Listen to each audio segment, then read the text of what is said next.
In the vast, sun-scorched wilderness of Arizona's Superstition Mountains, a young couple vanished without a trace. They were in love, chasing beauty, art, and the thrill of the unknown. One morning, they stepped into the blazing red canyons, carrying only a promise to return. But they never did. All that remained was a locked Jeep parked quietly at the trailhead and a mother who never stopped waiting. Nearly half a century passed.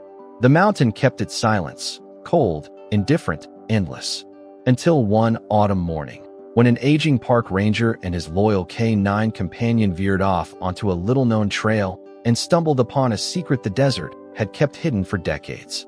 Before we begin, if you enjoy stories like this one, make sure to subscribe, turn on notifications, and leave a comment telling me where you're listening from. We always love knowing how far these quiet stories can travel. And now, let's go back to 1970, where it all began. The autumn of 1970 had settled over the small town of Peralta, Arizona, with a gentle, forgiving touch. The relentless heat of summer had finally broken its siege, leaving behind crisp, cool mornings and afternoons painted in hues of gold and amber. The desert, a landscape often mistaken for being barren, was alive with a quiet, resilient beauty. It was a time of transition, a season of long shadows and whispered promises, and for Juliana Hayes and Samuel Thorne, it was the beginning of their greatest adventure. They were a sight known to everyone in Peralta, as much a part of the local scenery as the jagged peaks of the Superstition Mountains that loomed over the town. Julie, 22, was the artist, her fiery red-gold hair often escaping a loose braid, her fingers perpetually smudged with charcoal. She saw the world in light and shadow, in the subtle curve of a saguaro's arm and the deep violet of a distant mesa at dusk. Sam, a year older, was her perfect counterpart. He was a man of science, a geology enthusiast who saw stories in the layers of rock and the secrets held within ancient stones. His passion wasn't for gold, like the prospectors of old, but for the earth's own poetry, written in granite and sandstone. Their love was as open and vast as the desert sky. They had grown up under the watchful eye of the superstitions, learning its trails, respecting its power, and drawing inspiration from its formidable presence. Sam's father, a geologist himself, had taught him to read the land, to understand its language of erosion and upheaval. "The mountain gives you beauty, son," he used to say, his voice raspy from a life spent in the sun. "But it demands your respect. Never turn your back on it. Never underestimate it." On that clear October morning, the 23rd, they were preparing for a 3-day expedition deep into the heart of the range. Their destination was a place of Jejic-own legend, a formation Sam had named the Heart of the Sun. He believed, based on old maps and his own calculations, that it was a rare geological window, a natural arch that, for a few days around the coming winter solstice, would perfectly frame the setting sun, creating a spectacle of breathtaking beauty. Julie's mother, Rose, watched them from the porch of her small adobe home, her hands wrapped around a warm mug of coffee. At 40, Rose Hayes was a woman whose practicality was born from a life in the desert. She had raised Julie alone, instilling in her a fierce independence, but also a deep understanding of the land's unforgiving nature. A quiet unease, as formless as a heat haze, settled in her heart. "Are you sure you have enough water, Sam?" she asked, her voice carrying the calm authority that only mothers possess. "The air is cool, but the sun is still a liar out there." Sam smiled, cinching the strap on his worn leather backpack. His prized Pentax camera was nestled safely inside, its lens clean and ready. "We have more than enough, Rose. I've mapped the route to a spring I know. We'll be fine." Julie, adjusting the silver sun-engraved bracelet on her wrist, a gift from Sam, walked over and hugged her mother tightly. The scent of sage and dust clung to her clothes. "We have to go, Mom. Sam wants to capture the perfect light, and I need to finish my sketch." She pulled a drawing pad from her pack, showing her mother a half-finished charcoal sketch of the arch, rendered from Sam's descriptions and her own imagination. "I promised him I'd capture its soul, and he promised me a photograph of it." Rose sighed, a sound that was part resignation, part love. She knew it was useless to try to stop them. When Sam had an idea in his head, Julie was right there beside him, her spirit as untamable as his. They were two halves of the same adventurous soul, drawn to the wild, mysterious heart of the mountains. "Just be careful," she said, her eyes lingering on her daughter's face. "The Superstitions, they hold on to their secrets. Don't try to force them." They promised they would be back in 3 days, their packs filled with rock samples for Sam and finished drawings for Julie, and a roll of film holding the image of a lifetime.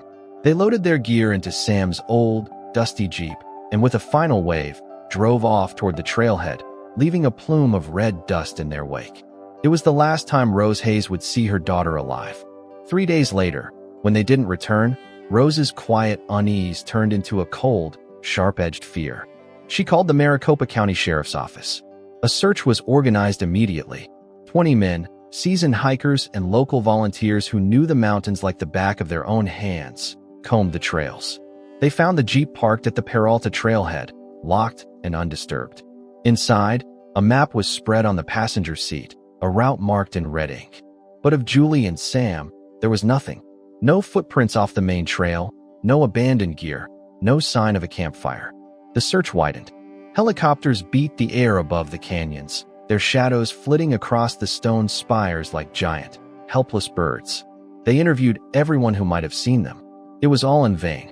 As the weeks went by, hope began to fray. The whispers in town grew louder, reviving the old legends. Stories of prospectors who walked into the mountains and never walked out, driven mad by the sun or ghosts guarding the lost Dutchman's mine. Rose didn't believe in ghosts.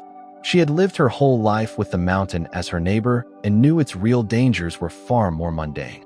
A venomous snake, a sudden flash flood, a simple misstep on a treacherous cliff. Any of these were more plausible than the superstitions that gave the mountains their name. But as the months turned into a year, and then a decade, with no news, even her practical heart began to ache with the weight of the unknown. The mystery of Juliana Hayes and Samuel Thorne became another layer of legend etched into the soul of the Superstitions, a cautionary tale told to wide-eyed tourists, a permanent scar on the heart of the small town of Peralta. And for Rose Hayes, it became a quiet, 49-year vigil, waiting for the mountain to finally give up its secret. Time in the desert moves differently. It is not measured by the frantic ticking of a clock, but by the slow, deliberate crawl of a shadow across a canyon floor, by the patient erosion of wind against rock, and by the relentless cycle of sun and moon. For 49 years, time had worked its patient, unforgiving magic on the town of Peralta and on the woman who had become its silent, waiting heart. The world outside had spun on. Men had walked on the moon, walls had fallen, and technology had woven a new, invisible web across the globe. Peralta itself had changed. The dusty main street was now paved, and new houses with terracotta roofs dotted the landscape where once there had been only saguaro and mesquite. Tourists came and went in air-conditioned cars, drawn by the stark beauty and the dark legends of the Superstitions, snapping photos of the mountains that held Rose Hayes' life in their stony grip. Rose herself had aged with the quiet dignity of an old desert juniper, weathered but deeply rooted. The fiery spirit of her youth had softened into a resilient, tranquil strength. Her husband, a kind, gentle man she had married a decade after Julie's disappearance, had passed away 15 years ago, leaving her alone once more in the small adobe house that faced the mountains. She had never considered leaving. To leave would be to surrender, to break the silent vigil she had kept for nearly half a century. Her life was a tapestry of simple, unchanging rituals. Every morning, she would sit on her porch with her coffee, her gaze fixed on the jagged silhouette of the Superstitions as the rising sun set them ablaze. She watched them through the seasons, baked under the searing summer sun, dusted with a rare and fleeting winter snow, and bathed in the ethereal glow of the monsoon storms. They were her daughter's tomb, her captor, and her last, most tangible connection to the girl with the sun-kissed hair.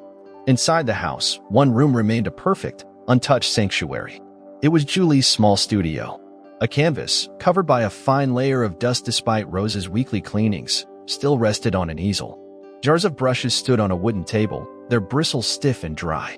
A half-empty tube of ochre paint lay beside them, as if Julie had just stepped out for a moment and would be back any minute to finish her work.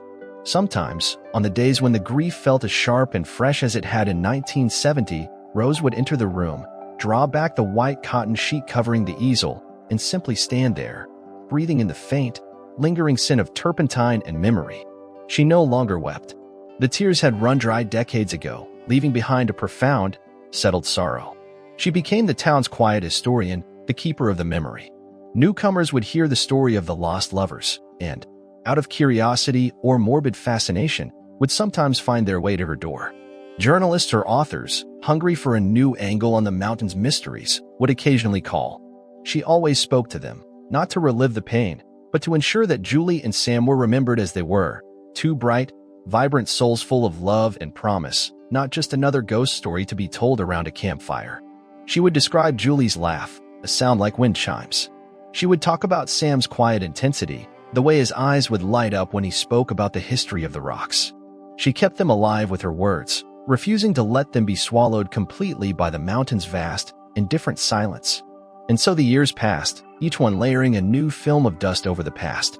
Rose Hayes, now 89, was a living monument, a testament to a mother's unending love. Her body had grown frail, her steps measured, but her eyes, when she looked towards the mountains, were as clear and unwavering as ever. She wasn't waiting for a miracle. She didn't expect to see her daughter walk down from those hills. She was simply waiting for an answer, for a story to be finished. She was waiting for the mountain to be done with its silence. As the sun began its descent on a cool October evening, casting long, purple shadows that crept from the base of the Superstitions towards her home, Rose sat in her usual spot on the porch. The mountains were turning from fiery orange to a deep, bruised violet. It was a beautiful, heartbreaking ritual, this daily act of remembrance. She closed her eyes, and in the quiet of her mind, she could still hear her daughter's voice, carried on the desert wind, promising to return. Leo Martinez believed he knew the Superstition Mountains better than any living man. For 35 years, he had walked its trails as a park ranger, his face a roadmap of canyons and ridges carved by the Arizona sun. At 58, he was on the cusp of a retirement he both craved and dreaded. The mountains were more than his job. They were his sanctuary, his confidant, his life's work. He knew their moods, from the serene stillness of a spring morning to the sudden, violent fury of a summer monsoon.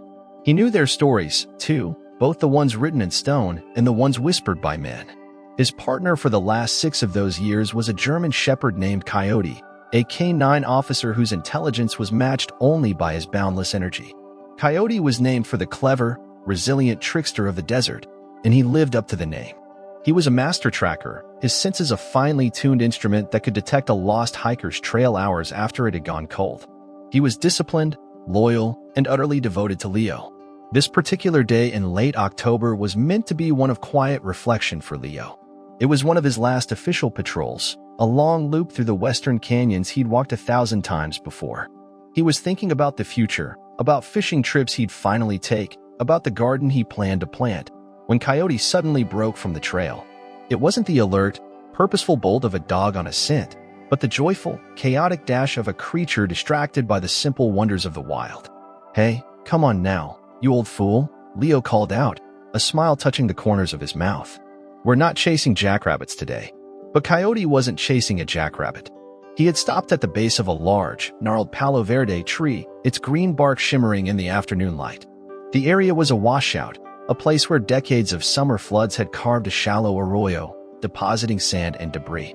The dog began to dig frantically, his powerful front paws sending sprays of sand and pebbles into the air, his tail wagging with the thrill of discovery.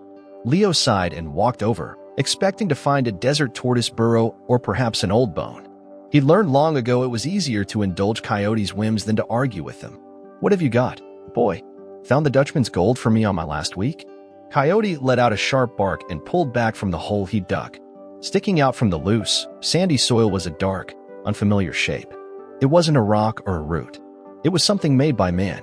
Kneeling down, his old joints protesting, Leo brushed away the dirt. His breath caught in his throat. It was a camera. It was impossibly old, its metal body corroded, its leather casing cracked and faded to the color of the earth itself. It had been buried for a long, long time. Leo gently worked it free from the ground.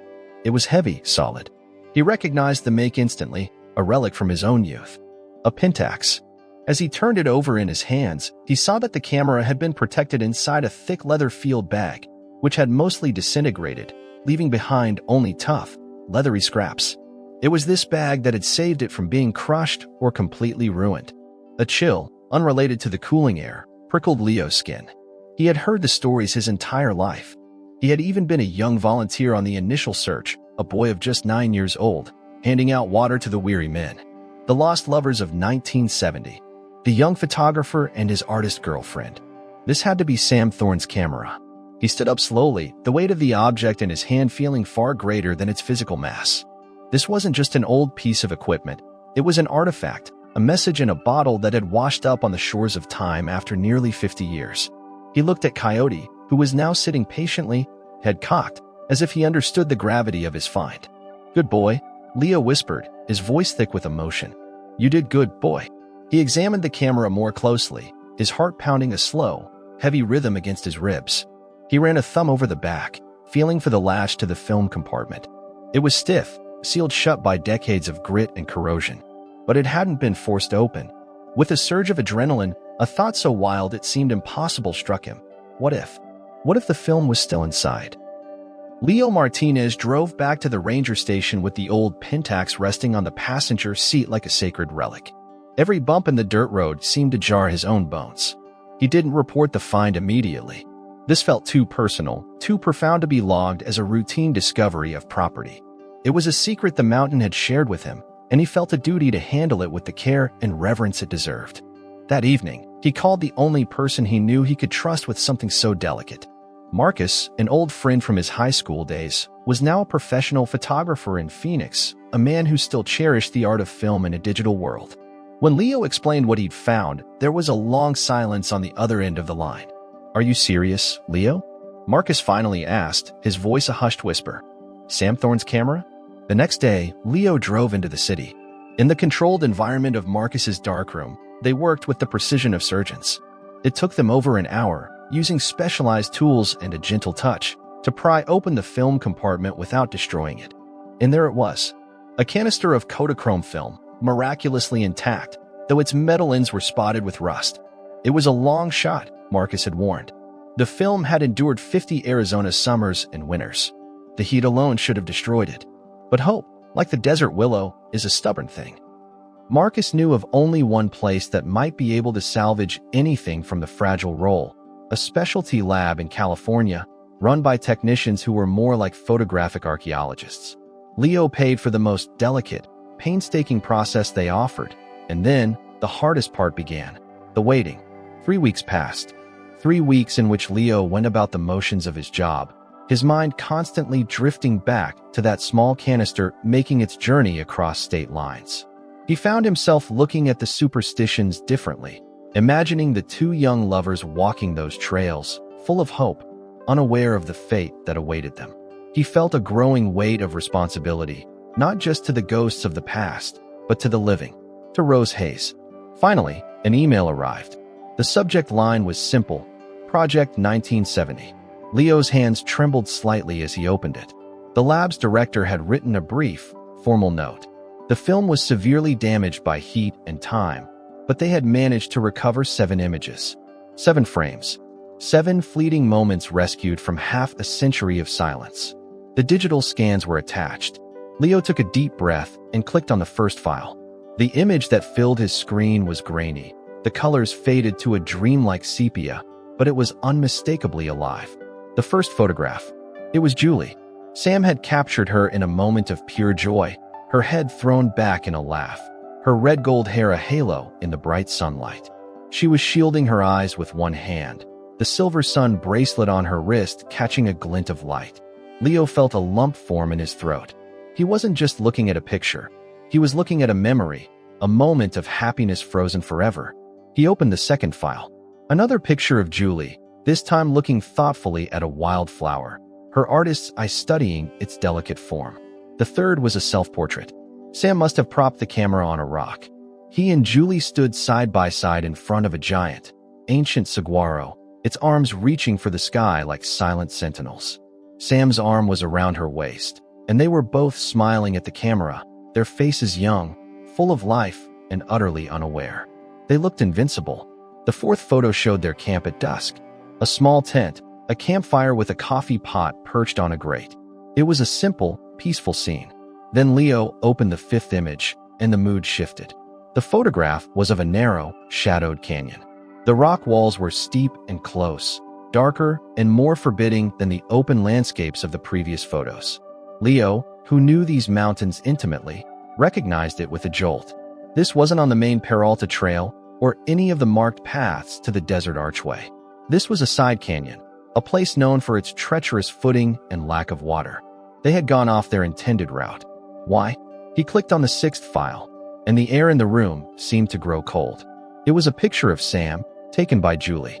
He was standing about 50 feet away, looking back at her, but he wasn't smiling. His expression was one of curiosity mixed with apprehension, and behind him, almost perfectly camouflaged against the dark rock face, was the reason for his expression. It was a door, a heavy, steel door, rusted at the hinges, with a small, barred window. It looked like the entrance to an old mine shaft, but there were no records of mines in this specific canyon. It looked more military, a bunker.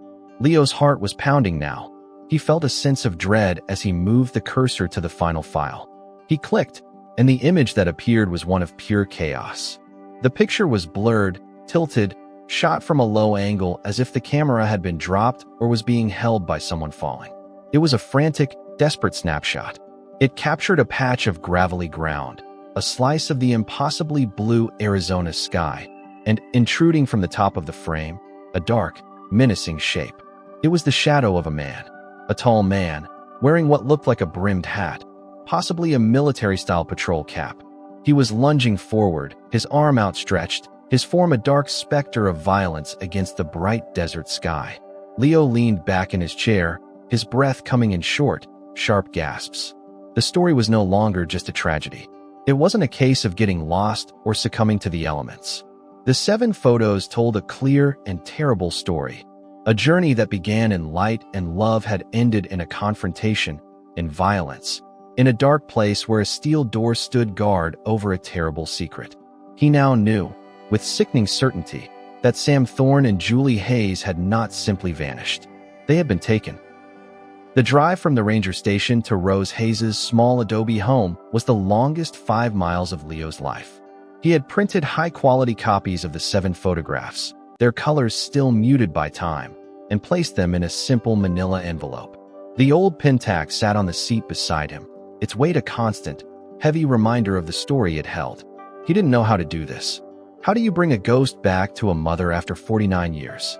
How do you offer a key to a door that might open into a room of unbearable pain? He found Rose on her front porch, sitting in her usual wicker chair, watching the late afternoon sun begin its slow descent. She looked up as his truck crunched to a halt on the gravel driveway, her eyes, though clouded by age, still sharp and inquisitive. She offered him a small, polite smile. She knew him, of course. Leo Martinez was as much a part of these mountains as the saguaros. "Leo," she said, her voice a soft, dry rustle like leaves in the desert wind. "It's been a while. Is everything all right?" "Afternoon, Rose," he said, his own voice sounding foreign and clumsy to his ears. He walked up the porch steps, holding the camera in one hand and the envelope in the other. He didn't know how to begin, so he chose the simple, silent truth. He walked over to the small table beside her chair and gently placed the camera upon it. The moment she saw it, the polite smile vanished. Her breath hitched, a tiny, almost inaudible sound. Her gnarled, age-spotted hand, which had been resting on her lap, rose slowly, hesitantly. Her fingers, trembling slightly, reached out and brushed against the corroded metal body. She didn't need to be told. A mother knows. "Sam's Pentax," she whispered, her voice cracking with the weight of 5 decades of unspoken grief. She traced the faded logo with her fingertip, a single, silent tear finally escaping and tracing a path down the deep lines of her cheek. For a long moment, she just sat there, touching the camera, reconnecting with a piece of a past she thought was lost forever. Leo stood silently, giving her the space her sorrow required. He felt like an intruder, a clumsy messenger who had shattered a long-held, fragile peace. Finally, she looked up at him, her eyes seeming to see right through him. "You found it," she stated, not as a question, but as a fact. "Where?" "In the arroyo near West Boulder Canyon. Rose, he said softly. My dog, Coyote, he dug it up. It was buried. He then reached out and placed the manila envelope on the table next to the camera. There's more, he said. The film was still inside. We managed to save a few of the pictures. Her gaze shifted from the camera to the envelope. She seemed to steel herself, her back straightening in the wicker chair. With a slow, deliberate movement, she picked up the envelope, opened the clasp, and slid the photographs out onto the table. She picked up the first one, the one of Julie laughing into the sun. A soft, pained sound escaped her lips. She brought the photograph closer, her eyes drinking in the face of the daughter she had last seen as a vibrant 22-year-old. She touched the silver bracelet on Julie's wrist in the photo. Her son bracelet, she murmured. Sam gave it to her for her birthday. She went through them one by one, a silent, heartbreaking procession. A faint, sad smile touched her lips as she looked at the self-portrait of the two of them, so young and full of life. But when she reached the fifth photograph, the one of the narrow, unfamiliar canyon, her brow furrowed. And then came the sixth, the steel door. Her hand stopped moving. She stared at the image, her expression hardening. All the soft, nostalgic grief in her face was replaced by a sharp, focused intensity. I knew it, she said, her voice low and steady. I always knew it wasn't an accident. She looked up at Leo, her eyes burning with a new light. Back then, after they disappeared, there were whispers. Rumors about military activity up in the high canyons. Secret projects. People saw strange lights, heard noises. But everyone dismissed it. Just more superstition folklore, they said. Old tales to scare the tourists. She tapped the photograph of the steel door. This isn't folklore, Leo. Her hand, no longer trembling, moved to the final photograph. The chaotic, blurred image of the sky and the menacing shadow. She stared at it for a long, silent minute, her jaw tight. She was seeing what Leo had seen, not an accident, but an attack. The final, violent moments of her daughter's last adventure. Leo expected her to break down, to be consumed by the horror of it all. But Rose Hayes was forged from the same resilient earth as the mountains she watched every day. She carefully gathered the photographs, placed them back in the envelope, and set it on her lap. She looked past Leo, her gaze fixed on the distant, purple peaks. The fight had not gone out of her, it had just been dormant. After a long silence, she turned her eyes back to him. They were clear, direct, and filled with a purpose that defied her 89 years. I can't go anymore, Leo, she said, her voice firm, stripped of all its earlier fragility. My bones have settled here in this valley. They belong to this place now. But you can. You were meant to find this. You and your dog. You were chosen by the mountain. She leaned forward slightly, her gaze locking with his, passing a torch across a chasm of 50 years. You go find that door, she said, her voice now a command, a plea, a sacred request. You go and find the answer for me. Leo Martinez left Rose's home with a new weight on his shoulders. It was no longer the weight of a secret, but the heavier burden of a promise. Rose's request had transformed his impending retirement into a final, urgent mission. The mountains he had planned to bid a quiet farewell to were now calling him back for one last, profound task. He wasn't just a ranger anymore. He was a custodian of memory, an executor of a mother's last hope. Back at his station, under the stark glow of a desk lamp, he spread his maps across the large wooden table. He had maps dating back to the 1950s, their paper brittle and yellowed. He pinned the photograph of the narrow canyon to the wall, its faded colors a stark contrast to the clean, sharp lines of the topographical charts. For hours, he worked, cross-referencing the distinctive rock formations in the background of the photo with the intricate squiggles of the contour lines. He was a detective now, and the landscape was his witness. His search narrowed to a remote and seldom visited section of the Western Range. On the older maps, it was crisscrossed with faint, dotted lines indicating minor prospecting trails. But on the newer maps, created after a series of severe flash floods in the late 1960s, the entire area was shaded and marked with a stark warning: unstable terrain. Dangerous due to rockfall. Travel not advised. It was a place the Park Service had effectively erased, allowing nature to reclaim it. It was the perfect place to hide something. 2 days later, at dawn, Leo and Coyote were at the edge of this forgotten territory. The air was cold and still. Leo shouldered a heavy pack, filled with enough supplies for a 3-day solo expedition. This was off the books. He had told his supervisor he was taking a few personal days for a final survey of the backcountry. He knew the risks, but the image of Rose's determined, waiting eyes was stronger than any regulation. "All right, boy," he said, giving Coyote a firm pat on the neck. "This time, we're not just wandering. We're hunting." The first day was a grueling exercise in patience and skill. The official trail vanished within a mile, dissolving into a treacherous landscape of loose scree and dense, thorny chaparral. Leo moved with the slow, deliberate economy of a man who had spent a lifetime navigating such terrain. He relied on his instinct, on the subtle shifts in the land, on the way the sunlight fell across the ridges.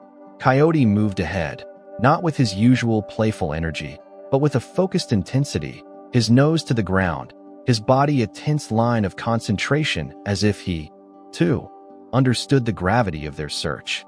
They stopped to rest in the sparse shade of a granite overhang. As Leo drank from his canteen, his eyes scanned the rocks around him. And then he saw it. A faint, faded mark. It was a splash of olive drab paint, barely distinguishable from the lichen that grew on the rock. It was the kind of trail marker the military used, unofficial, unobtrusive, meant for those who knew what to look for. His pulse quickened. They were on the right path. Energized by the discovery, they pressed on. A few hundred yards later, Leo's boots scuffed something metallic in the dirt. He knelt down, using the tip of his knife to pry it from the hard-packed earth. It was a shell casing. It was brass, green with the patina of age, but the stamp on its base was still legible. It was military issue, from a rifle common in the late 60s and early 70s. This was no prospector's trail. This was a patrol route. The whispers Rose had spoken of were solidifying into cold, hard fact. They made camp as the sun dipped below the horizon, painting the sky in fiery strokes of orange and crimson. The silence of the Superstitions was absolute, broken only by the crackle of their small fire and the lonely cry of a distant hawk. Leo felt a profound sense of isolation, a feeling that he was treading on hallowed, forbidden ground. He felt the presence of Sam and Julie, their youthful ghosts walking beside him in the twilight. The second day was even harder. The canyon narrowed, its walls rising up like ancient, silent judges. The route became a scramble over fallen boulders and through thickets of catclaw acacia that tore at their clothes. But the faded paint markers continued to appear, guiding them deeper into the mountain's forgotten heart. By late afternoon, they had entered a section of the canyon that matched the photograph almost perfectly. The same dark, stratified rock, the same oppressive shadows.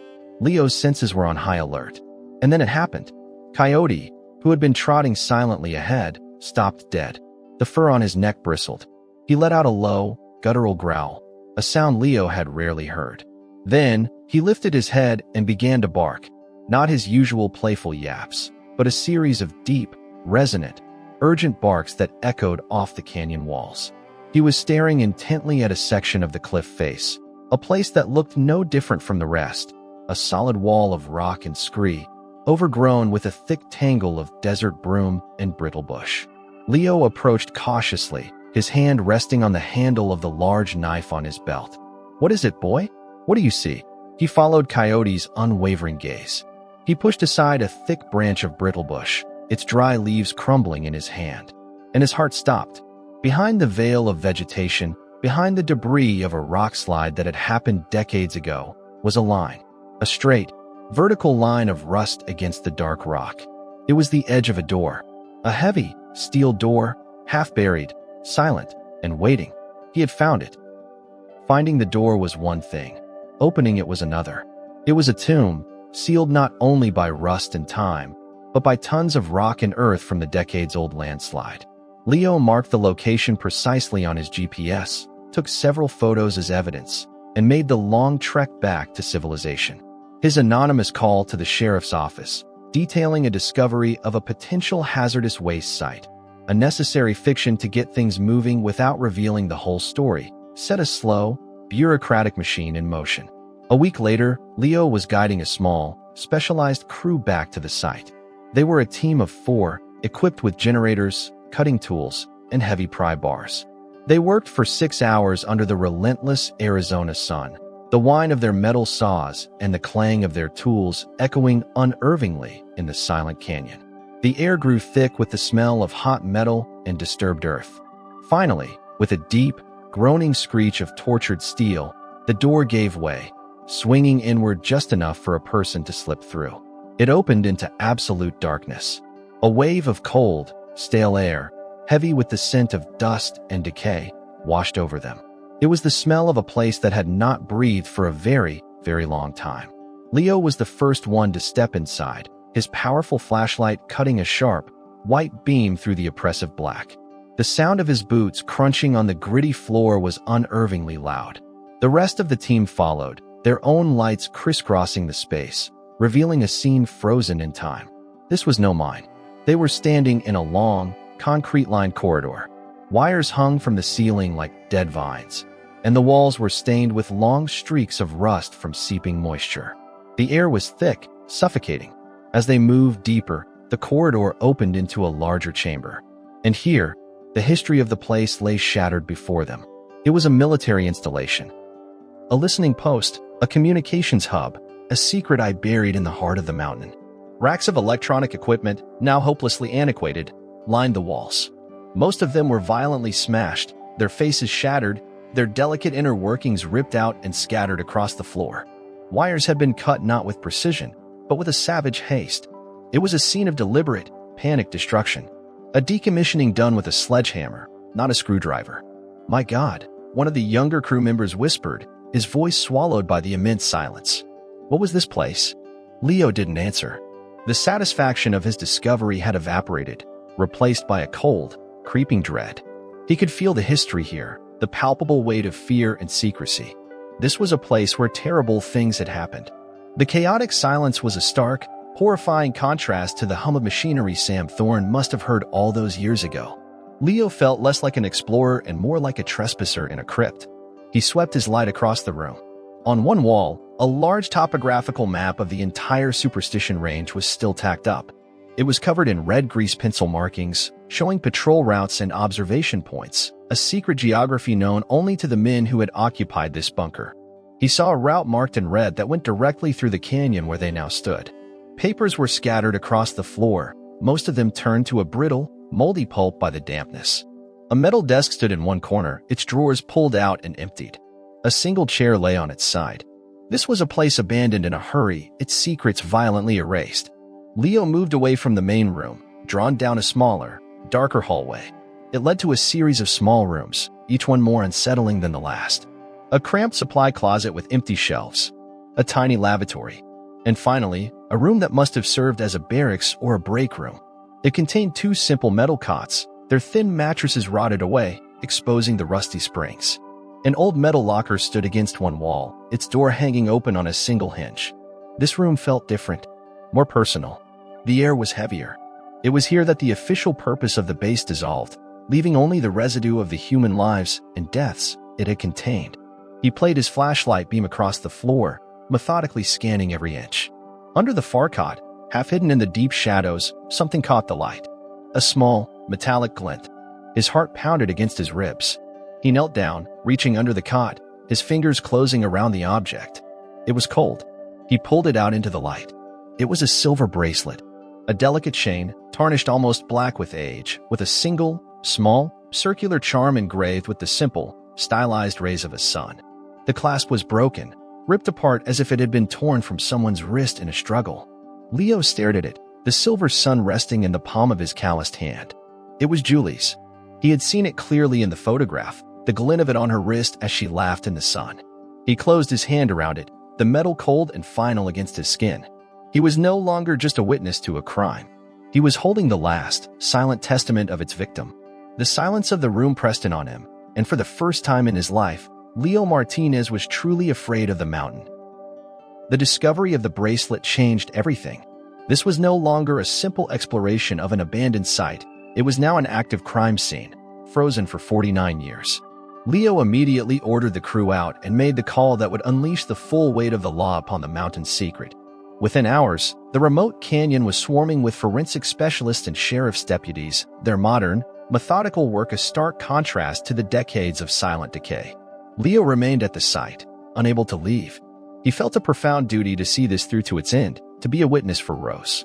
He watched as the forensic team, dressed in white Tyvek suits, began their painstaking search, their bright lights illuminating every dark corner of the bunker. The first definitive discovery came from a small, locked storage closet at the far end of the main corridor. When the lock was forced, a wave of musty, earthy air rolled out. Inside, under a pile of rotting canvas tarps, was a shallow, hastily dug grave. And in it, the skeletal remains of a human being. Beside the remains, half buried in the dirt, lay a geologist's rock hammer, its wooden handle remarkably preserved in the dry air. There was no doubt. It was Sam Thorne. The team worked in grim, professional silence, their usual detached demeanor replaced by a palpable sense of sorrow. Leo felt a deep, hollow ache in his chest. He had found him. After all these years, Sam was no longer a ghost of the mountain. He was a victim, a young man whose life had been violently extinguished and hidden away in this cold, concrete tomb. The satisfaction of solving the mystery was completely overshadowed by the brutal finality of the truth. But the mountain had not yet yielded all its secrets. It was one of the younger deputies who found the next piece of the puzzle. While examining the walls of the small barracks where the bracelet had been found, he noticed a section of metal paneling that was slightly loose. It was a ventilation access panel, held in place by 4 screws. 3 were rusted tight, but the 4th was newer, its head less corroded, as if it had been removed and replaced more recently. With a pry bar, they carefully worked the panel free. Behind it was a dark, narrow shaft, a ventilation duct just large enough for a small person to squeeze into. And tucked inside, wrapped in a piece of oilcloth to protect it from moisture, was a sketchbook. Its cover was warped, its pages yellowed and brittle, but it was unmistakably the sketchbook Leo had seen in the photograph in Rose's home, the one Julie had shown her mother, filled with her dreams and her art. Leo's hands shook as he took the book. He felt as though he were holding a soul. He opened it with the reverence of a priest opening a sacred text. The first several pages were filled with the life and beauty Julie had seen on their journey. A delicate charcoal drawing of a desert marigold, a swift, evocative sketch of a hawk circling in the sky, a detailed study of the rock formations near their first campsite. Then, the pages became a blur of frantic, desperate writing. The art was gone, replaced by a torrent of words, the handwriting starting neat and then devolving into a panicked scrawl. It was Julie's final testament. As Leo read, the silence of the bunker was filled with the echoes of her terror and her love. The voice of the narrator should become slow, somber, and filled with pathos here, as if reading directly from the journal. October 24th, the first entry began. We found it. The door. Sam was fascinated. He said it wasn't on any of his maps. He heard a noise inside, a low hum, like a generator. He had to see. I was scared. I begged him to leave, but he said, "Just one look, Julie. For science." I couldn't let him go alone. The next entry was a chaos of smeared graphite. They caught us. 2 men. In uniforms. They dragged us inside. They were angry, shouting that we were spies, that we had seen something we shouldn't have. They took Sam's camera. They took my bracelet. Sam tried to reason with them. He told them we were just hikers. They didn't listen. Leo had to pause, taking a deep breath against the tightness in his chest. He could picture it all, the bright, curious young couple suddenly plunged into a nightmare. He continued reading, his voice a low murmur in the quiet bunker. They locked us in this small room. Sam was trying to keep me calm, but I could see the fear in his eyes. He kept looking at the walls, at the ceiling. He whispered to me that he had seen a blueprint of this place on the wall in the main room. He saw a way out. A ventilation shaft. The final entry was almost illegible, the words pressing so hard into the page that the graphite had nearly torn through it. They came for us. Sam. Oh, God, Sam. He fought them. He pushed me toward the vent panel he'd loosened. He yelled at me to run, to hide the book, to tell our story. He stood between me and them. He was so brave. I crawled into the dark. It was so small. And then I heard the shot. Just one. And then, silence. His silence. They killed him. They killed my Sam. Leo's vision blurred. The clinical, detached crime scene around him dissolved, replaced by the raw, human tragedy of those final moments. He read the last few lines, scribbled in the margin, the pencil strokes faint, as if written with the last ounce of strength. They're searching now. I can hear their boots, their voices. But there's another way out. The duct leads to the west slope, Sam saw it on the map. I have to go. I have to live. To tell everyone what they did to him. Rose. Mom. I'm so sorry. I love you. And there it ended. A story of murder and a desperate flight. Leo closed the sketchbook. The truth was more terrible than he could have imagined. But within that horror, there was a single, fragile, and utterly astonishing spark, a final whisper of hope. Julie Hayes had not died in this place. She had escaped. A secret buried for half a century cannot remain quiet once unearthed. The discovery in the Superstition Mountains erupted from a local news story into a national firestorm. The official, sterile language of the Sheriff's Department press release, discovery of human remains in a Cold War-era military installation, did little to conceal the explosive truth. The story of Sam Thorne and Julie Hayes, the lost lovers of 1970, was resurrected from the realm of folklore and thrust into the harsh, unforgiving light of a modern media cycle. The pressure mounted. Questions were asked in Washington. Facing a public relations nightmare and the undeniable forensic evidence, the Department of Defense was forced to issue a carefully worded statement.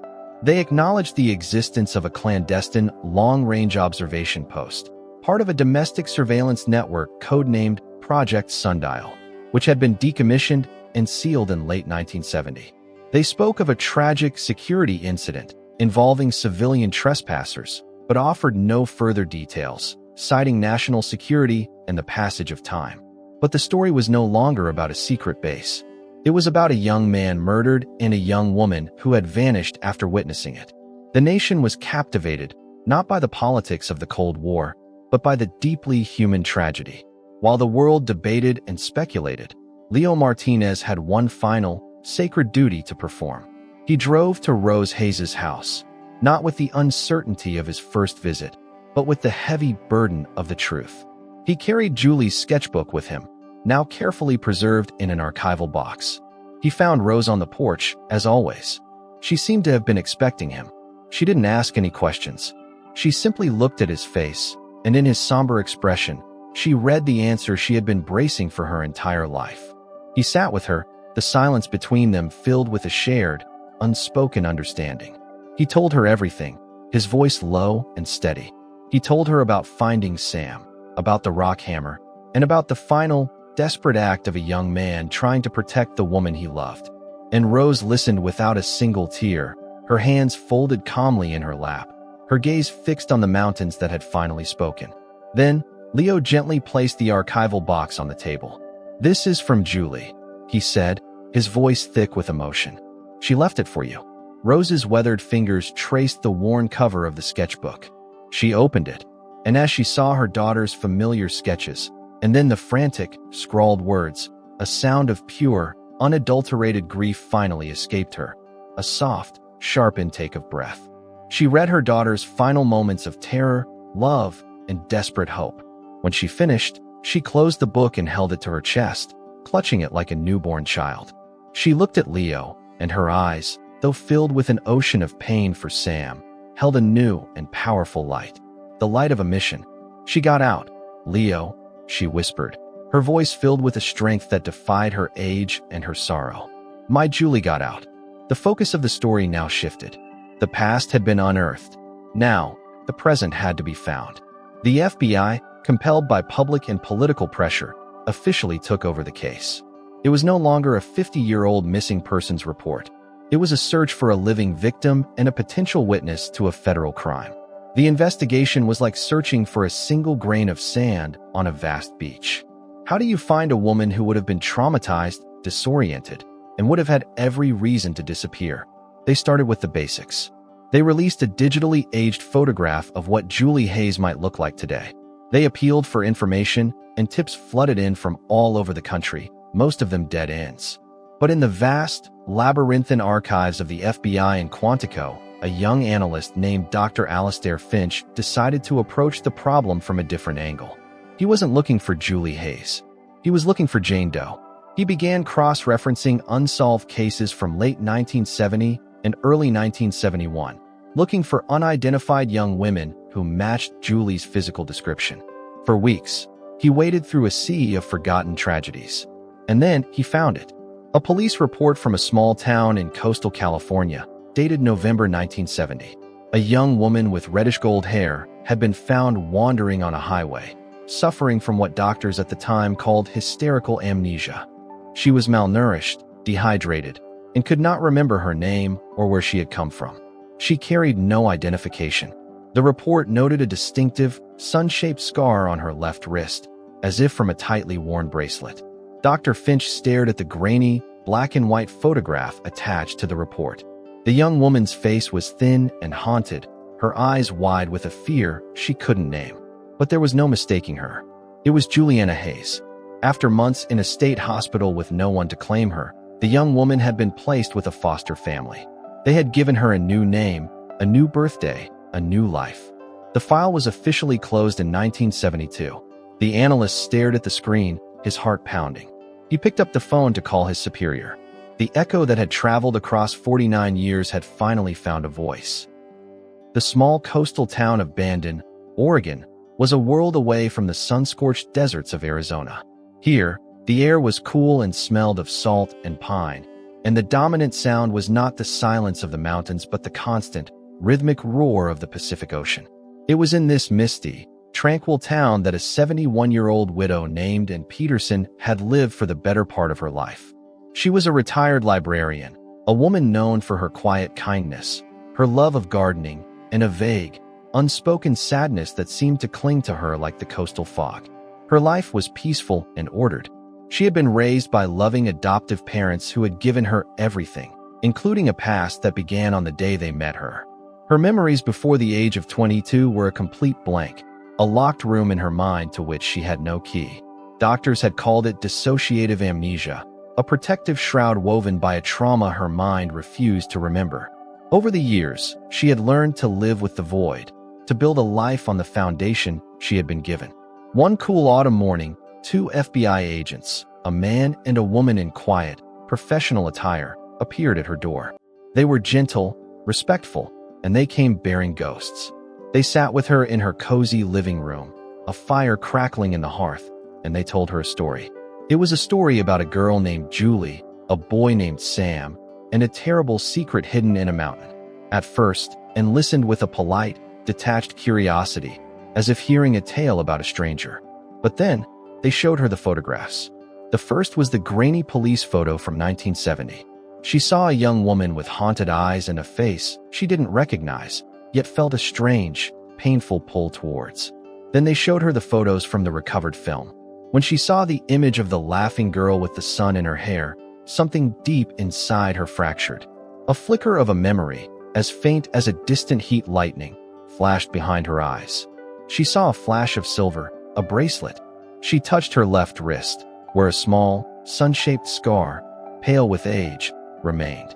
The agents then placed the archival box on her coffee table. Inside was the sketchbook. As Ann's trembling fingers opened the cover and saw the familiar, confident strokes of the charcoal drawings, the locked door in her mind began to creak open. She saw a pair of strong, kind hands guiding her own as she learned to sketch a desert flower. She smelled the scent of sagebrush after a rain.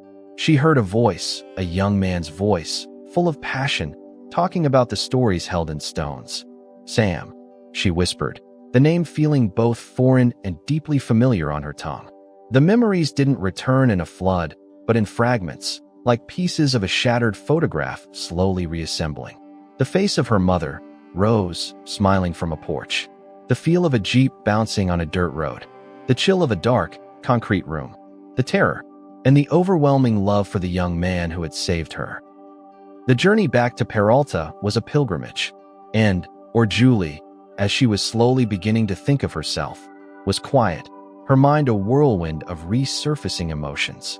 When they drove into the small town, nestled under the immense, silent peaks of the Superstitions, she felt a profound, aching sense of homecoming. The reunion was not a dramatic, cinematic embrace. It was quieter, deeper, and more powerful. Leo Martinez brought her to the small adobe house. Rose was waiting on the porch, just as she had been waiting for 49 years. When Julie stepped out of the car, the two women simply looked at each other across the dusty yard. Time collapsed. The 71-year-old widow and the 89-year-old mother were gone. and in their place were just a girl and her mom. Rose walked slowly down the steps, her arms outstretched. Julie met her halfway, and they held each other, a silent, shuddering embrace that spoke of a lifetime of loss and a love that had refused to die. "I'm home, Mom," Julie sobbed, her face buried in her mother's shoulder. "I know, sweetheart," Rose whispered, her own tears finally flowing freely. "I always knew you'd find your way back." The days that followed were a gentle process of healing and rediscovery. Julie walked through her old room, touching the objects of a life she was just beginning to remember. She and her mother sat on the porch for hours, filling in the vast, silent chasm of the past 50 years, their voices a soft murmur against the desert silence. On her final day in Peralta, Leo drove Julie and Rose to the trailhead, the place where everything had begun and ended. They didn't walk far, just to a small rise that overlooked the entrance to the canyons. The sun was setting, bathing the rugged peaks in a soft, golden light. Julie held the sketchbook in her hands. She had filled the final, empty pages with new drawings, a portrait of her mother, her face a beautiful map of love and time, a sketch of Leo, the quiet, steadfast ranger, and one of Coyote, the faithful dog who had started it all. She looked out at the majestic, intimidating mountains, no longer with fear, but with a sad, profound understanding. She turned to her mother, her voice clear and serene. "Sam wanted to find the place where the sun sleeps, Mom," she said softly. "He believed it was a place of perfect beauty and ending." She paused, a gentle smile touching her lips. "But I think he was wrong. All of this, it isn't an ending. It's the place where the sun awakens." And as the last sliver of sun dipped below the horizon, bathing the world in a final, brilliant flash of light, the three of them stood together in the quiet of the desert, three souls bound by a story of tragedy, endurance, and a love that had, against all odds, finally found its way home. And so, the silence of the Superstition Mountains was finally broken, not by a shout, but by a whisper of truth that traveled across 49 years. A story of love, loss, and a mother's unbreakable faith. It makes you wonder, doesn't it? What do you think of Rose's decision to entrust her final hope to Leo, a man she barely knew? And what about Julie, or Anne, who had to reconcile a lifetime of buried memories? Would you have done anything differently if you were in their shoes? Please, share your thoughts in the comments below. I truly do read every single one. Your perspectives bring these stories to life in a way I could never do alone. If this story made you think or feel something special, please don't forget to leave a like, share it with someone you believe would also be moved, and of course, subscribe so you don't miss the next mystery we uncover together. I'll see you in the next story, and who knows, maybe next time, you'll be the one to tell a story of a truth that was once buried.